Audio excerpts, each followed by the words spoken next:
Hello विद्यार्थियों, 3S classes के online platform पर आपका हार्दिक अभिनंदन और स्वागत है। आज हम क्लास लेकर आए हैं कक्षा 10 राजस्थान बोर्ड का कक्षा 10 का मैथ के पेपर का सॉल्यूशन। कक्षा 10th का मैथ का पेपर बहुत इजी आया है। इसके सभी प्रश्नों के हल हम आपको बताएंगे, कौन से प्रश्न का आंसर क्या होगा, और आप हमें आंसर मिलाकर हमें कमेंट बॉक्स में बताएंगे कि कौन कौन से विद्यार्थी के कितने कितने नंबर जुड़ रहे हैं। प्रश्न संख्या 1 का पहला प्रश्न, 196 के अभाज्य गुणनखंडों की घातों का योगफल क्या होगा। देखो, यह प्रश्न वैसे कक्षा 10 की बोर्ड के कक्षा 10 की मैथ्स की बुक्स में नहीं है, लेकिन पहली प्रश्नावली के अंदर अपने को दिया गया है गुणनखंड और इनसे एलसीएम एचसीएफ पूछे गए हैं, लेकिन घातों के बारे में कोई प्रश्न नहीं है। लेकिन फिर भी मैंने ऑफलाइन क्लास में यह पढ़ाया था कि घातों का योगफल भी पूछ सकता है, अभाज्य गुणनखंडों की संख्या भी पूछ सकता है। और देख लो, पहला ही प्रश्न पूछ लिया 196 के अभाज्य गुणनखंडों की घातों का योग। तो करना क्या था, इसके सबसे पहले अभाज्य गुणनखंड करने थे हमें हेक्टर विधि से। तो 2 का भाग देंगे तो कितना हो जाएगा, ये 2 नाम 18, 1 बचेगा तो 2 अंटे 16, फिर 2 का भाग देंगे तो 2 चौके 8, 1 बचेगा, 2 नाम 18। अब किसका भाग जाएगा इसमें, 7 का, तो 7 7 49 और 7 एकम 7। तो 196 को अपन लिख सकते हैं भाज्य गुणनखंडों के रूप में 2 × 2 × 7 × 7। अब 1 को लिखने की आवश्यकता नहीं है, क्योंकि एक ना तो भाज्य माना गया 1 को और ना ही अभाज्य। तो 196 बराबर इनकी घात 2, 2 × 2 कितना हो जाएगा, ये 2 की घात 2, 7 × 7 कितना हो जाएगा, ये 7 की घात 2। तो अभाज्य गुणनखंडों की घातों का योग कितना आया बताओ, 2 + 2, 2 घात तो 2 की, और 7 की भी कितनी घात है, 2, तो कितना हो जाएगा, 2 और 2 4, 4 इसका करेक्ट आंसर होगा। और चाहे तो हम यहां भी गिन सकते थे 1 2 1 घात 1 घात 1 घात इसकी 1 घात इसकी कितनी घातें हो गई बताओ, 4।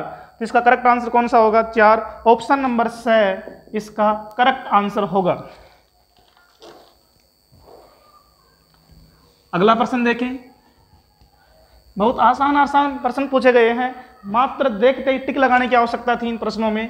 प्रश्न संख्या इसका सेकंड, यदि द्विघात समीकरण x² - kx x² - kx + 4 = 0 के मूल समान हो तो k का मान क्या होगा। मूल कैसे दिए गए हैं बताओ, मूल समान हो तो k का मान क्या होगा। तो मूल समान होते हैं तो d का मान क्या होता है, 0, अर्थात विभक्ति कर का मान क्या होता है, 0।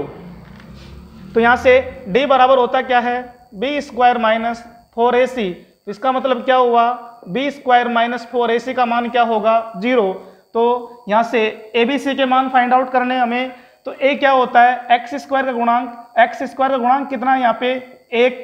b क्या होता है, x का गुणांक, तो x का गुणांक कितना है यहाँ पे, b का मान -k और c क्या होता है, अचर पद कितना है इसमें, 4 मान रखे हम इसमें। तो b का मान कितना, -k, तो -k का स्क्वायर, -4 गुणा a का मान 1 गुणा c का मान कितना है, 4 बराबर 0।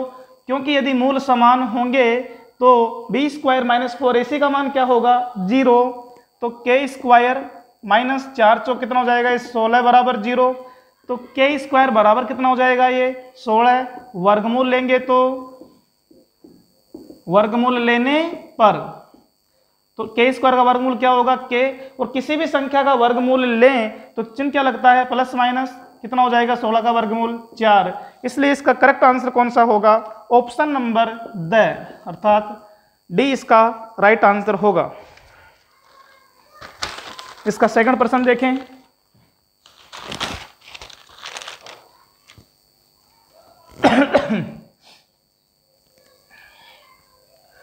प्रश्न संख्या पहले का तीसरा प्रश्न देखें।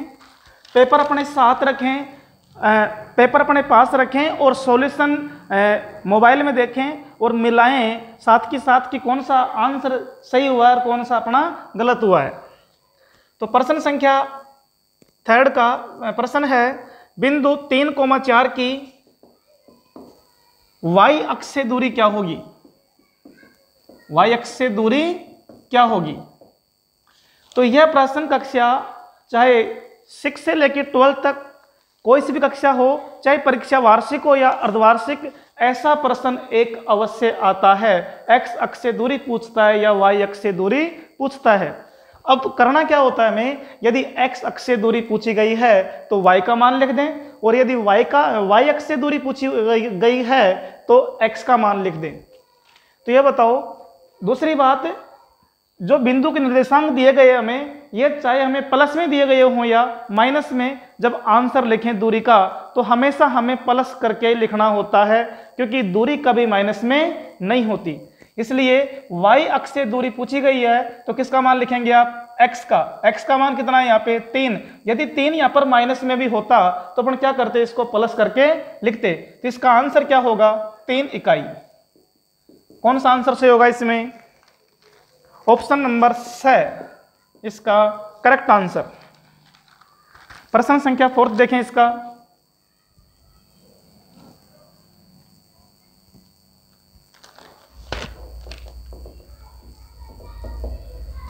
फोर्थ प्रश्न है 3x प्लस 2y बराबर 11। अब इसमें दो चर हैं और समीकरण एक है, तो इसका हल संभव नहीं है। यदि दो चर हों तो हमें समीकरणों की आवश्यकता भी कितने की होती है? 2 की। इसलिए हम इसको किसी भी प्रकार से हल नहीं कर सकते। इस प्रश्न को हम बाई ऑप्शन ही सही कर सकते हैं कि कौन सा बिंदु इस समीकरण को संतुष्ट करेगा। तो एक एक प्रश्न को हम संतुष्ट करा के देखेंगे। पहला ऑप्शन है हमारे पास 1,4। तो हमारी समीकरण है 3x प्लस 2y, यानी कि xy का मान रखने पर कितना आ जाना चाहिए? 11। तो 3 इंटू x का मान कितना है इसमें? 1 प्लस 2 इंटू y का मान कितना है? 4। तो 3 एकम 3, 4 दूना 8, कितना हो जाएगा? 8 3 11, 11 आ गए। इसका मतलब हमारा पहला आंसर ही क्या होगा? सही। 1,4 इसका करेक्ट आंसर होगा, ऑप्शन नंबर ए। पांचवा प्रश्न देखें इसका। पांचवा प्रश्न है, द्विघात समीकरण 3√3 x square plus 10x plus √3 equal 0 का विभक्ति कर क्या होगा? तो यहां से विभक्ति कर ज्ञात करने के लिए हमें सबसे पहले ABC के मान ज्ञात होने चाहिए। A का मान कितना होगा यहाँ से? 3√3। B का मान कितना होगा? 10। C का मान √3। A क्या होता है? x स्क्वायर का गुणांक। B क्या होता है? x का गुणांक। और C क्या होता है? अचर पद। अब विभक्ति कर ज्ञात करना है, तो विभक्ति कर का मतलब क्या हुआ? D का मान ज्ञात करना है। D बराबर होता है क्या है? B square minus 4AC। तो D बराबर B का मान 10 का स्क्वायर माइनस 4 गुणा A का मान 3√3 गुणा C का मान √3। तो D बराबर 10 का वर्ग 100 माइनस साधारण संख्या से गुणा होती है, और रूट की संख्या से गुणा होती है। तो 4 तिया 12, √3 से गुणा होकर कितना हो जाएगा? √9 का वापिस मान कितना हो जाएगा? 3। ये इसका डायरेक्ट हल करने का थोड़ा मेथड होता है ये। तो 100 माइनस 12 तिया 36। तो D बराबर 100 में से 36 गया, कितना बचा? 64। तो विभक्ति कर का मान कितना आएगा? 64। तो कौन सा ऑप्शन सही होगा? The is correct answer. 64 इसका करेक्ट आंसर होगा। इस प्रश्न का विभक्ति कर कितना होगा? 64। आशा करता हूं कि आपके समझ में आ रहा होगा।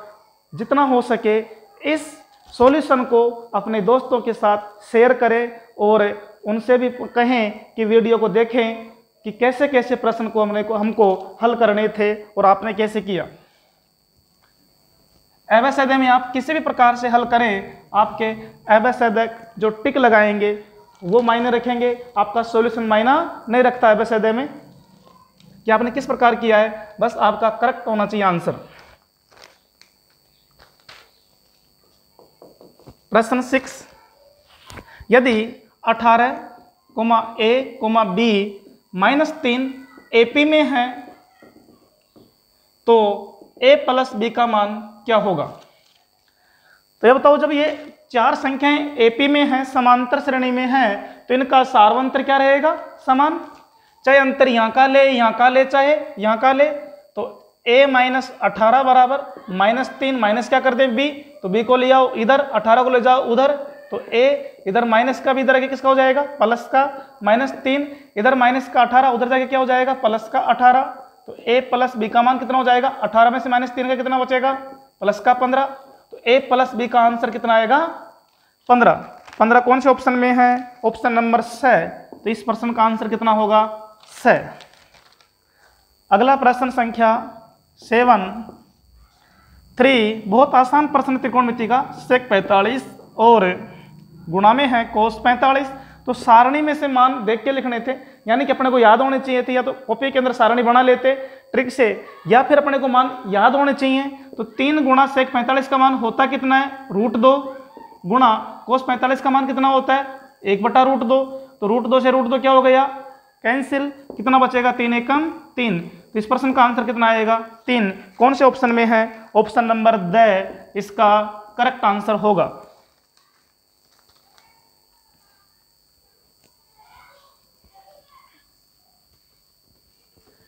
अगला प्रश्न 8वां देखें, कितने आसान आसान प्रश्न है। प्रश्न संख्या 8।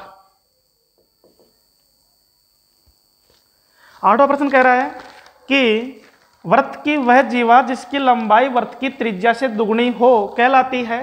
तो इस चित्र से समझें, वृत्त की त्रिज्या से दुगनी कौन सी होगी? एक त्रिज्या इधर, एक त्रिज्या इधर, कितनी होगी बताओ? ये 2r। और ये जो केंद्र से होकर गुजरती है जीवा, ये क्या होती है? व्यास। तो ये एकमात्र व्यास ही एक ऐसी जीवा है जो वृत्त की त्रिज्या से दुगनी होती है। तो इसका करेक्ट आंसर क्या होगा? वृत्त का व्यास। वृत्त का व्यास वृत्त की त्रिज्या से दुगनी होती है। और यह भी ध्यान रखें कि वृत्त का व्यास वृत्त की सबसे बड़ी जीवा भी होती है। तो इसका करेक्ट आंसर कौन सा होगा? ब, वृत्त का व्यास इसका करेक्ट आंसर होगा।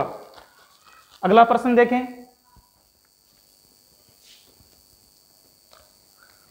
एक वृत्त की त्रिज्या, अगला 9वां प्रश्न, पेपर अपने साथ रखें। एक वृत्त की त्रिज्या यानी कि r का मान दिया गया हमें 3.5 सेंटीमीटर। तो वृत्त की परिधि क्या होगी? तो वृत्त की परिधि p पैरामीटर का मान होता है, सूत्र क्या होता है? 2πr। तो मान रखिए 2 × पाई का मान 22/7 और r का मान कितना है? 3.5। तो इसको देखो डायरेक्ट ऐसे भी कर सकते हैं आप, 22 दूना कितना हो जाएगा? ये 44। और इसको लिख सकते हैं आप 35/10/7 ऐसे कि ऐसे, 7 से काटो, 7 एकम 7, 7 पंजे 35, 5 एकम 5, 5 दूना 10। पॉइंटों से यदि डर लगता है तो ऐसे घुमा लें इसको, पॉइंट को बटे में 1 लगा के 0, जितने स्थान छोड़ के पॉइंट है उतने स्थान क्या लगा दें? 0। अब 2 एकम 2 कितना कटेगा? ये 22 बार। तो पी का मान कितना आएगा? 22 सेंटीमीटर। इस प्रश्न का करेक्ट आंसर होगा ऑप्शन नंबर ब। प्रश्न संख्या 9 का करेक्ट आंसर होगा, आपके अच्छे से समझ में आ रहा होगा।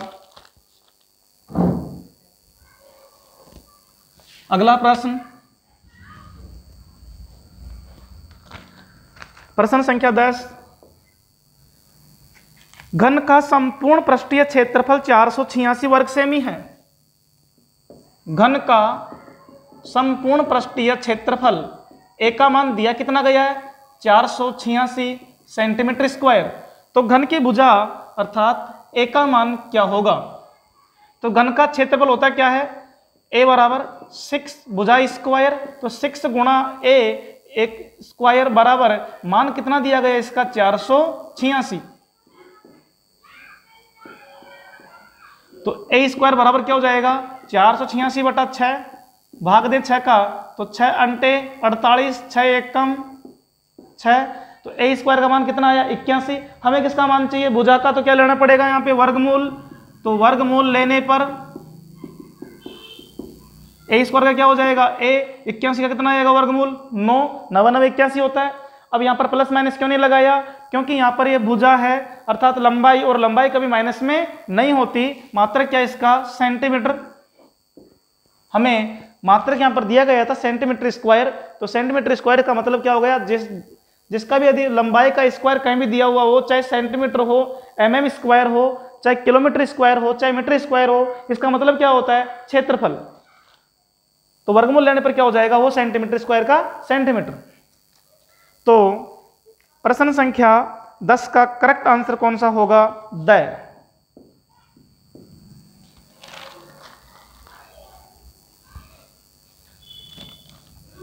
आगे देखिए प्रश्न 11,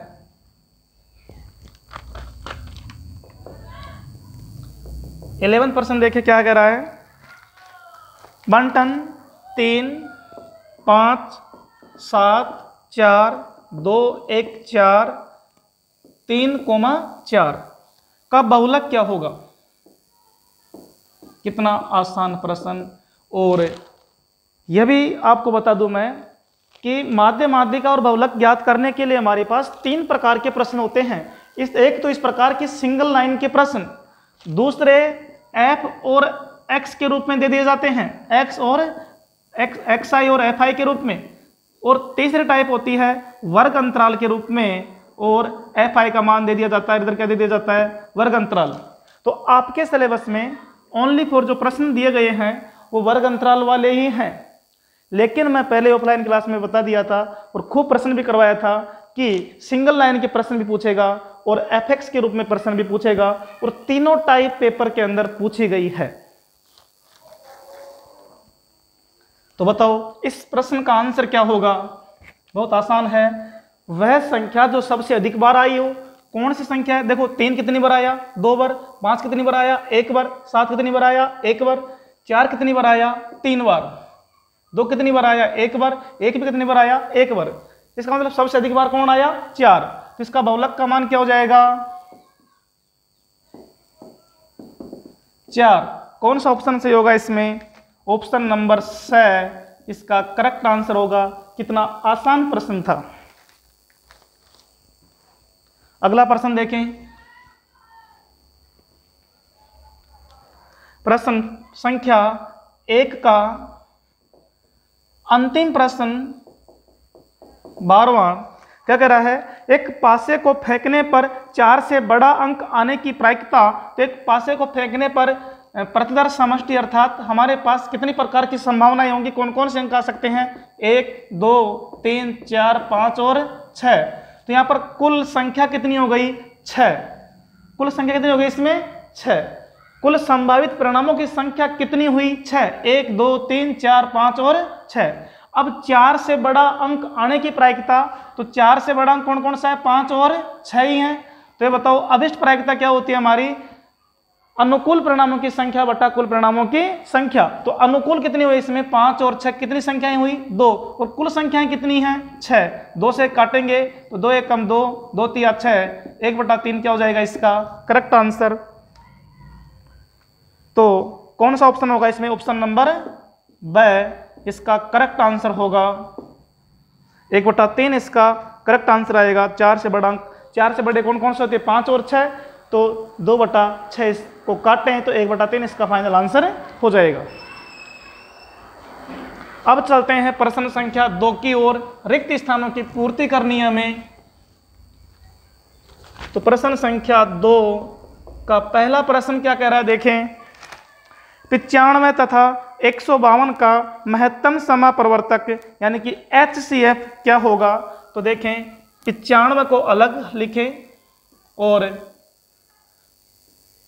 152 को अलग लिखें। अब इनको अभाज्य गुणनखंड विधि की सहायता से गुणनखंड करें इसका, तो इसमें 2 का भाग जाएगा नहीं, 9 और 5 14, 3 का भी नहीं जाएगा, सीधा ही 5 का भाग दे तो 5 एकम 5 कितना बचेगा, 4, 5 नाम 45, तो 19 एकम 19, क्योंकि 19 में किसी संख्या का भाग नहीं जाएगा। इधर 152 के फैक्टर करें हम तो 2 का भाग जा रहा है, 2 सत्ते 14, कितना बचेगा 1, 2 छक्के 12, कितना हो गया ये 76।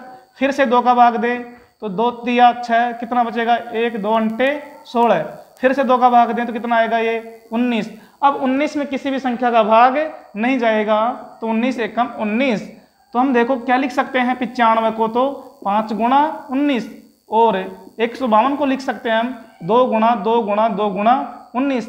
अब कॉमन संख्या कौन सी आई, जोड़े बनाते हैं हम, तो एक ही जोड़ा बना, ऊपर 5 लेकिन नीचे 5 नहीं है, तो इसका HCF कितना होगा बताओ, 19।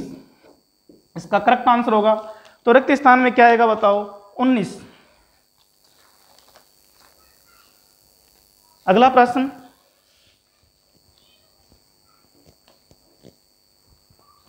प्रश्न संख्या 2 का सेकंड प्रश्न देखें। वृत्त पर स्थित एक बिंदु से स्पर्श रेखा खींची जा सकती है। तो वृत्त पर बताओ अनंत बिंदु होते हैं। वृत्त पर कितने बिंदु होते हैं, अनंत। तो वृत्त पर तो कितनी स्पर्श रेखाएं खींची जा सकती है, अनंत।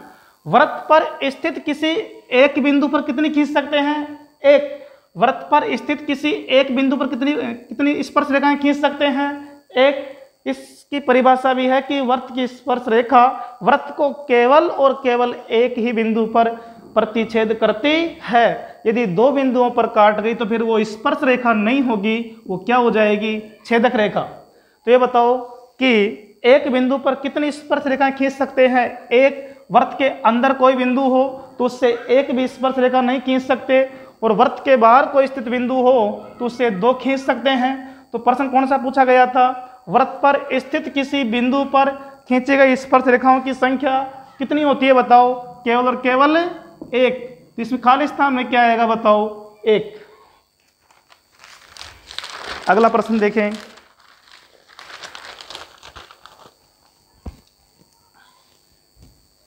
आशा करता हूं कि आपके बहुत बढ़िया समझ में आ रहा होगा। कितना आसान प्रश्न है और कितना आसान पेपर, मजा आ रहा है पेपर करने में। प्रश्न संख्या 2 का तीसरा प्रश्न देखें। कोस स्क्वायर 45, अब इससे इजी प्रश्न क्या होगा, कोस स्क्वायर 45 का मान। तो ये बताओ कोस 45 का मान क्या होता है, अभी लिखा भी था, पीछे प्रश्न में आया था, 1/√2। अब यहाँ पर स्क्वायर लग रहा है तो क्या लगा देंगे, स्क्वायर, वर्ग कर दो, 1 का वर्ग 1, √2 का वर्ग 2, तो इसका आंसर क्या हो जाएगा, 1/2। तो रिक्त स्थान में क्या आएगा बताओ, 1/2। यदि कोस 45 का मान पूछता तो कितना हो जाता, 1/√2, लेकिन स्क्वायर का मान पूछा गया है, इसलिए मान क्या हो जाएगा इसका, 1/2। वर्ग रूट का चिन्ह यहां से हट जाएगा वर्ग करने पर। अगला प्रश्न, चौथा प्रश्न देखें इसका। वृत्त तथा उसकी स्पर्श रेखा के उभनिष्ठ बिंदु को क्या कहते हैं। तो मैंने ये सब बातें नोट के अंदर अलग से लिखवा रखी थी कि वृत्त तथा स्पर्श रेखा का उभनिष्ठ पॉइंट क्या कहलाता है, यानी कि स्पर्श रेखा वृत्त को जिस बिंदु पर स्पर्श करती है वो बिंदु क्या होगा, वृत्त और स्पर्श रेखा का उभनिष्ठ पॉइंट भी होगा, और इसे ही स्पर्श बिंदु कहते हैं। यानी कि परिभाषा होती है, वृत्त की स्पर्श रेखा वृत्त को जिस बिंदु पर स्पर्श करती है वह बिंदु स्पर्श बिंदु कहलाता है। तो इसमें खाली स्थान में क्या आएगा, स्पर्श बिंदु।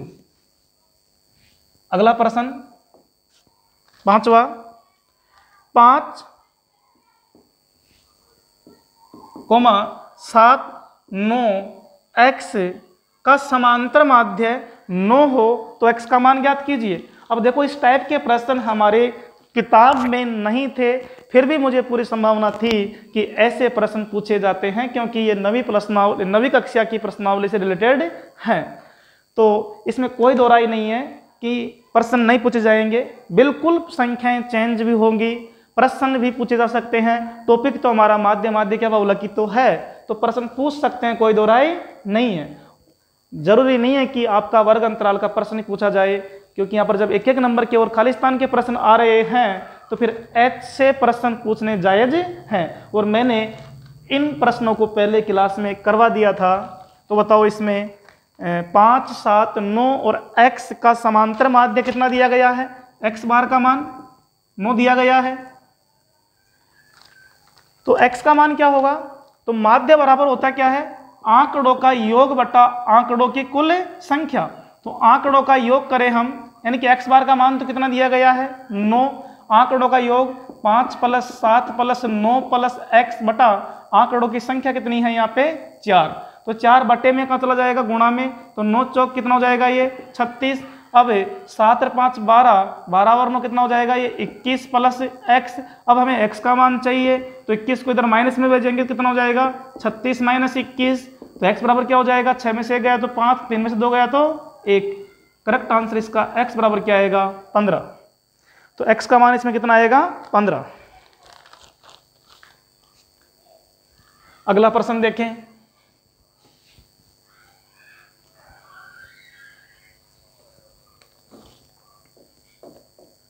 प्रश्न संख्या 2 का छठा प्रश्न। दो पासों को एक साथ फेंकने पर अंकों का योग 7 आने की प्रायिकता। तो देखो दो अंकों का योग 7 के लिए देखो टेबल बनाओ क्या हम आपके लिए 1,1। दो पासों को छालने पर कुल परिणामों की संख्या देखो क्या क्या होती है 1,1, 1,2, 1,3, 1,4, 1,5 और 1,6। यह सीरीज आप सब बनाना जानते होंगे। तो इसमें सीरीज आती है इधर से 6,1, फिर यहाँ पर आएगी आपकी 5,2, यहाँ पर आएगी 4,3, यहाँ पर आएगी 3,4, यहाँ पर आएगी आपकी 2,5 और यहाँ पर आएगी आपकी 1,6। तो ये वाली जो लाइन बनेगी आपकी ऐसे, इन अंकों का योग कितना होगा 7। तो कितनी संख्याएं होंगी ऐसी 1, 2, 3, 4, 5 और 6। तो अनुकूल परिणाम कितने होंगे इसमें 6, कुल परिणाम कितने होंगे इसमें 36। तो 6 कम 6, 6 चाम 36, कितना आंसर आएगा इसका 1/6। तो प्रश्न संख्या 2 के 6 में रिक्त स्थान में क्या आंसर आएगा 1/6। दो पासों को एक साथ फेंकने पर अंकों का योग 7 आने की प्रायिकता कितनी होगी बताओ 1/6।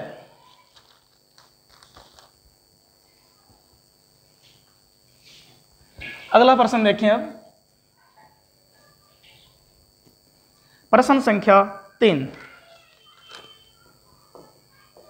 प्रश्न संख्या 1 में 12 अवयव थे, 12 प्रश्न थे। समस्त प्रश्न 1-1 नंबर के हैं। प्रश्न संख्या 2 में 6 प्रश्न हैं रिक्त स्थान के, वो प्रश्न भी सब 1-1 नंबर के हैं। और प्रश्न संख्या 3 में वापिस कितने प्रश्न आएंगे आपके 12 प्रश्न, और ये प्रश्न भी 1-1 नंबर के हैं। कुल मिलाकर आपके ये 30 प्रश्न हो गए और 30 प्रश्न आपके 30 नंबर के हैं।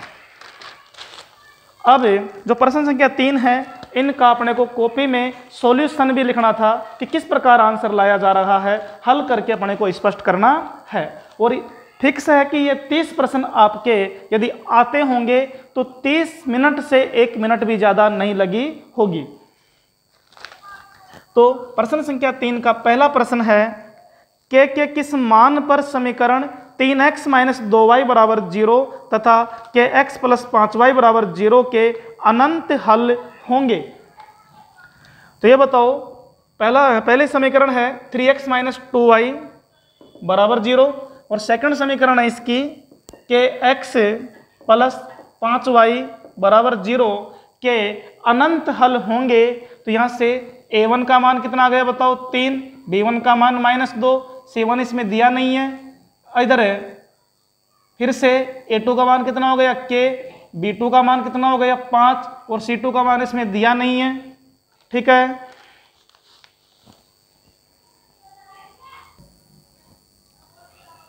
यहाँ पर c1 और c2 के मान नहीं दिए, उससे कोई फर्क नहीं पड़ेगा। हमारे सूत्र क्या होता है अनंत हल के लिए a1/a2 बराबर b1/b2 बराबर c1/c2 होता है।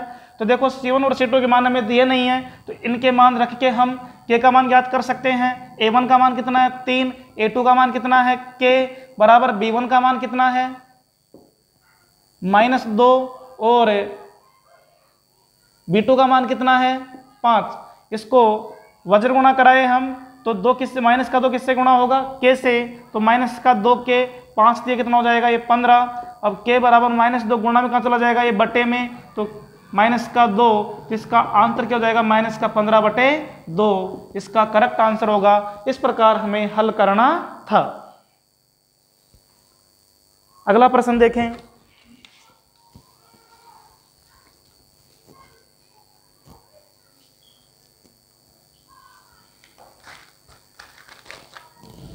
प्रश्न संख्या 3 का सेकंड प्रश्न देखें। द्विघात समीकरण ax² + bx + c के मूल ज्ञात करने का श्रीधराचार्य सूत्र क्या होता है x बराबर -b ± √b² - 4ac बटा 2a यह सूत्र लिखने था और कुछ भी नहीं, और 1 नंबर पाना था, यानी कि सूत्र याद करो और 1 नंबर पाओ। कितना आसान प्रश्न था। अगला प्रश्न, प्रश्न संख्या 3 का तीसरा प्रश्न देखो क्या कह रहा है। किसी समांतर श्रेणी में एपी का प्रथम पद ए, यानी कि प्रथम पद ए दिया गया, कोई दिक्कत नहीं है, और सार्वंत्र डी दिया गया है, तो पांचवा पद क्या होगा। तो चूंकि पांचवा पद यानी कि एन का सूत्र क्या होता है, a plus n minus 1 into d. पांचवें पद के लिए क्या करेंगे आप, एन का मान 5, यानी कि A5 का मान ज्ञात करना था हमें, तो A5 बराबर, यानी कि n की जगह रख देंगे आप 5, तो A plus 5 minus 1 into D, तो A5 का मान क्या हो जाएगा, A प्लस 5 में से 1 गया, कितना बचेगा 4D। ये इसका आंसर होगा इतना सा, मात्र 3 लाइन में आंसर। कितना आसान आसान प्रश्न, अब 1 मिनट भी नहीं लगती ऐसे प्रश्नों में। प्रश्न संख्या 3 का चौथा प्रश्न, समरूप आकृतियों को परिभाषित कीजिए। तो समरूप आकृतियों की परिभाषा क्या होती है, वे आकृतियां जिनकी संगत भुजाएं समानुपाती तथा संगत कोण बराबर हों, तो वे आकृतियां समरूप आकृतियां कहलाती हैं। वापिस सुने, वे आकृतियां जिनकी संगत भुजाएं समानुपाती हों तथा जिनके संगत कोण बराबर हों, तो वे आकृतियां क्या कहलाती है, समरूप आकृतियां। ये इसकी परिभाषा लिखनी थी। अगला प्रश्न देखे, पांचवा, 2 tan 30 बटा 1 माइनस tan स्क्वायर 30 का मान ज्ञात करना था हमें। तो करना क्या था, tan 30 का मान रखें, 2 गुणा tan 30 का मान कितना होता है, 1/√3, 1 माइनस tan 30 का मान 1/√3। यहाँ पर क्या लग रहा है, स्क्वायर, तो यहाँ पर क्या हो जाएगा स्क्वायर, 2 गुणा होगा 1 से, कितना हो जाएगा ये 2/√3, और बटे में 1 माइनस वर्ग करेंगे, तो 1 का वर्ग 1 और √3 का वर्ग 3। अब इसका लैसे लेके हल करेंगे आप, तो 2/√3, ऊपर की बिन ऐसे के ऐसे और नीचे की बिन देखें, लैसे कितना हो जाएगा इसका 3। अब 3 एक कम 3, 3 में से 1 कितना बचेगा 2, तो कितना हो जाएगा 2/3। अब ऊपर की बिन ऐसी की ऐसी 2/√3, नीचे की बिन को पलट देंगे आप, 3 ऊपर 2 नीचे आ जाएगा, 2 से 2 भी क्या हो गया कैंसिल। तो यहाँ से इसको क्या लिखेंगे आप, 3/√3, ऊपर वाले 3 को क्या लिख सकते हो आप, 3√3, यानी कि √3 गुणा √3 लिख सकते हो 3 को, बटे में कौन है √3 से √3 कैंसिल, फाइनल क्या बचेगा √3। तो इसका फाइनल आंसर कितना आएगा √3। बहुत आसान प्रश्न है। अगला प्रश्न देखें,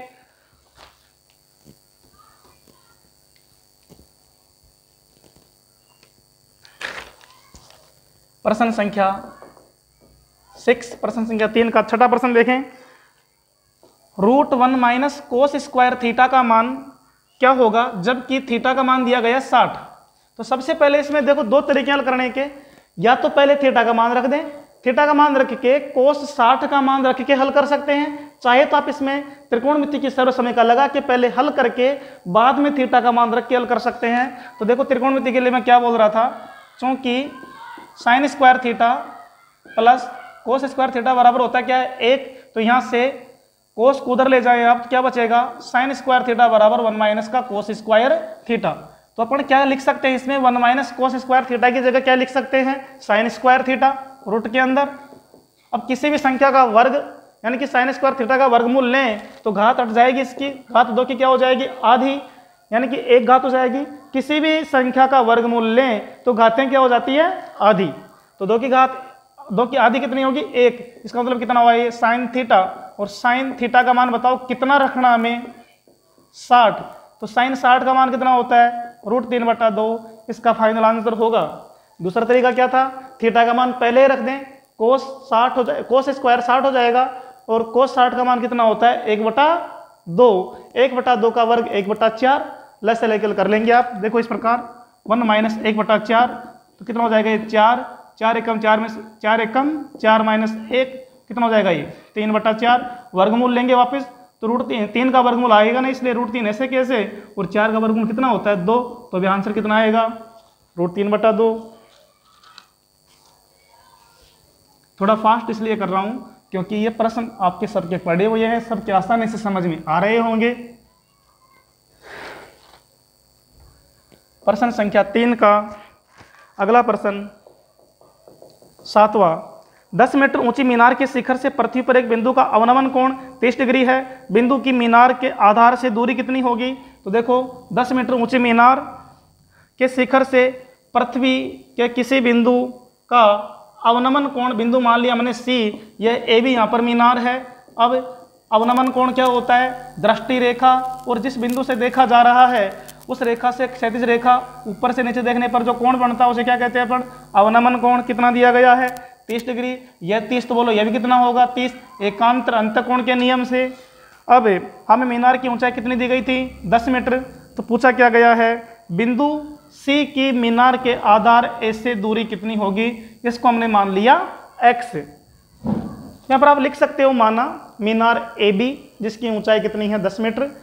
मीनार के आधार ए से x दूरी पर बिंदु सी है जिसका मीनार के शिखर से अवनमन कोण कितना है? 30 डिग्री। इस प्रकार चित्र बनाया जाएगा। अब यह बताओ कि हमें x का मान ज्ञात करना है। तो त्रिकोणमिति के अंदर थीटा के सामने क्या होता है? लंब। 90 के सामने क्या होता है? कर्ण। और बाकी बची शेष भुजा क्या होती है? आधार। तो यहाँ पर हमें दिया क्या गया है? लंब। ज्ञात क्या करना है? आधार। तो लाल बट्टा कक्का की सहायता से, लाल बटा कक्का की सहायता से बताओ कौन सा सूत्र लगेगा? दिया क्या गया? लंब। निकालना क्या? आधार। तो लंब और आधार में कौन सा जोड़ा बनेगा? tan का। तो बताओ कौन सा सूत्र लगाएंगे आप? tan थीटा का। तो त्रिभुज ABC में tan थीटा बराबर क्या आएगा? लंब बटा आधार। लंब कौन सी भुजा है? AB। आधार कौन सी भुजा है? AC। तो tan थीटा बराबर क्या होगा? AB का मान कितना दिया गया है? 10 मीटर। AC का मान कितना है यहाँ पे? x। और थीटा का मान कितना है? 30। तो tan 30 का मान होता कितना है? 1/√3। 10 बटा कितना हो जाएगा? x। वज्र गुणा करा दूं तो 1 किससे गुणा होगा? x से। कितना हो जाएगा? x। और 10 कितना हो जाएगा? ये 10√3 मीटर। इसलिए x का आंसर कितना आएगा? x का मान कितना आएगा यहाँ पे? 10√3 मीटर। यहाँ पर देखो मानते अपन सब कुछ लिखना अपने को। माना मीनार ए बी है क्योंकि ये लिखने के भी नंबर इसमें डिवाइड होते हैं। ये कंपटीशन नहीं है, डायरेक्ट आंसर लिए हैं। यहाँ पर प्रत्येक स्टेप के नंबर मिलेंगे, इसलिए यहाँ पर लिखना माना मीनार ए बी है, मीनार के आधार ए से x दूरी पर बिंदु C है। फिर लिखेंगे मीनार की ऊंचाई ए बी बराबर 10 मीटर और अवनमन कोण कितना दिया गया है? 30 डिग्री।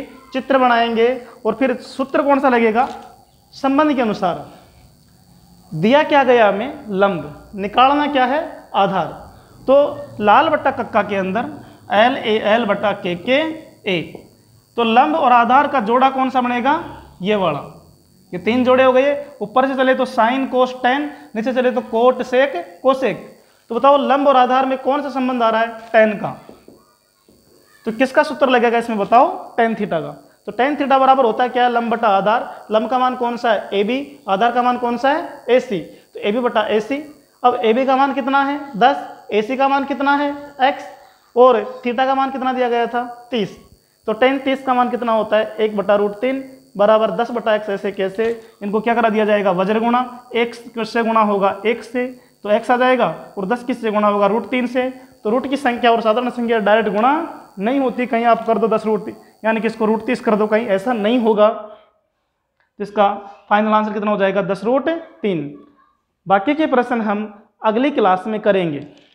धन्यवाद। और जितना हो सके इस वीडियो को, इस चैनल को सब्सक्राइब करें, शेयर करें और लाइक करें और अधिक से अधिक कमेंट करके बताएं कि आपको कैसा लगा।